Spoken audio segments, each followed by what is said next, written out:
when you're out there, remember, you got a clutch and a throttle, no gearbox and no brake.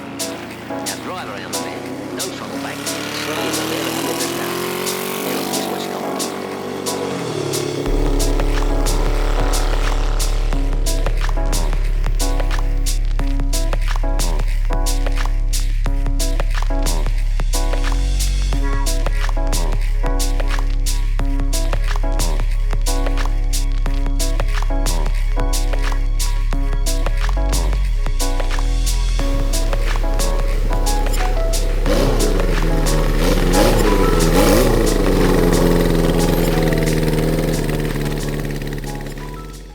Hello.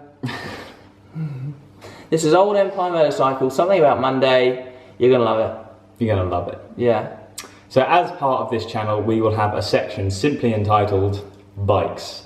In this Bikes section, we will feature each custom bike we have built, sharing with you all the details and modifications that make up an OEM bike. So we thought we'd kick it all off with an exclusive preview For your eyes only. of our latest build, the Ripon. The Ripon was based on a 1978 Honda CB550 and here is a picture of what the original bike would have looked like. Lush and 70s and goodness. Oh yeah. The Ripon was built directly for a customer who wanted a really aggressive classic cafe racer with that OEM touch. So we got started with the stance in which we changed the wheels and tyres. We replaced the rims because the rims were no good, but the rear rim was actually changed in size. So we went larger diameter to get that the stance or balance correct. We converted it from a single disc to a twin disc because I thought it was going to be easy. Oh, it wasn't. But it's worth it because it looks awesome and it performs far better than what the single did. But we just got to make sure we can stop a little bit of squeaking, which is supposedly they're notorious for. So we slammed the front end right down to get the kind of stance that we wanted. But we always put really heavy duty springs in with really heavyweight fork oil in there, so it's a firm ride, but you can get that really nice aggressive stance with it. And then we made up a custom cowling to go around 5.5 inch baits, and then put two mini speedos up in the sort of dash, along with a new ignition with some clip-ons and our own leather grips. And the leather grips, they were CNC machined out of a piece of billet aluminium. And each leather ring is laser cut, and then each one is then glued on individually to the grip. Yeah, and then we put the little end cap on, which just finished it off nicely. Actually, they look awesome, and the rear pegs go with it as well. But we'll get to that. Yeah. Tank standard. All that we've done to it is actually move it, so lower it down and scallop. Put knee scallops in, which we put these really nice leather knee pads in. Exhaust, so exhausts are all custom made, handmade, from stainless steel bends. So we've got 4x4, which we're a little bit worried about concerning one, noise, and two, how well it was going to run, but it actually runs and sounds awesome. They've got some little mini baffles in there just to take the edge off. Engine wise, we've gone and painted all the crankcases in high temperature paint as the barrels and head.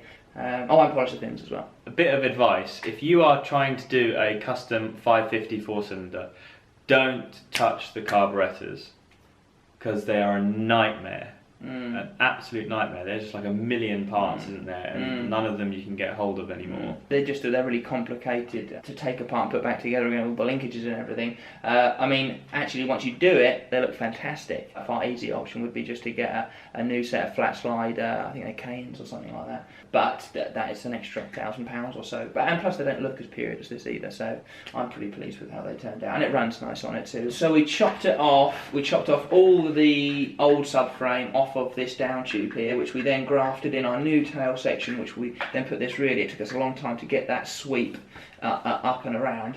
Then we braced it with a curved brace here, which then loops round into mount the foot controls. And then our custom leather battery satchel in there, which we're running a Sure Eye lithium battery in. And then we've got the suspension setup, which is probably the most trickiest part of the bike. It's the suspension and the rear swing arm. So it's actually a standard swing arm. And then what we've done is we've basically put a brace underneath, a loop that went underneath with a gusset in there to make it look like it's all part of one plate, the rear axle plate. Loop that round, another suspension mount at the front, which then mounts our custom-made or bespoke-made monoshock, which is a pull-type shock, actually based upon a Buell. It's 100%. It's adjustable preload, dampening, everything, and you know, we've still got plenty of ground clearance as well, which is nice. All of the foaming and the seat pan is all done in-house, but then the actual stitching is done by our upholsterer. I mean, the lines go so well from the knee pad into the seat section, and then the stitching as well flows up and around really nicely, and it's comfortable as well.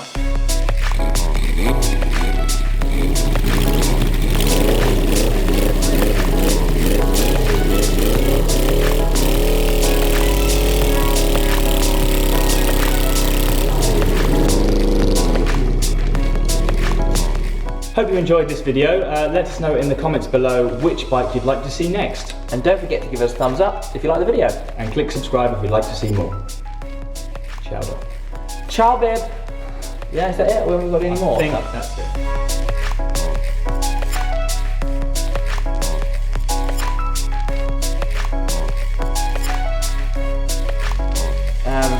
Really funny if the delay started going around and we caught it on camera. We're like, anyway,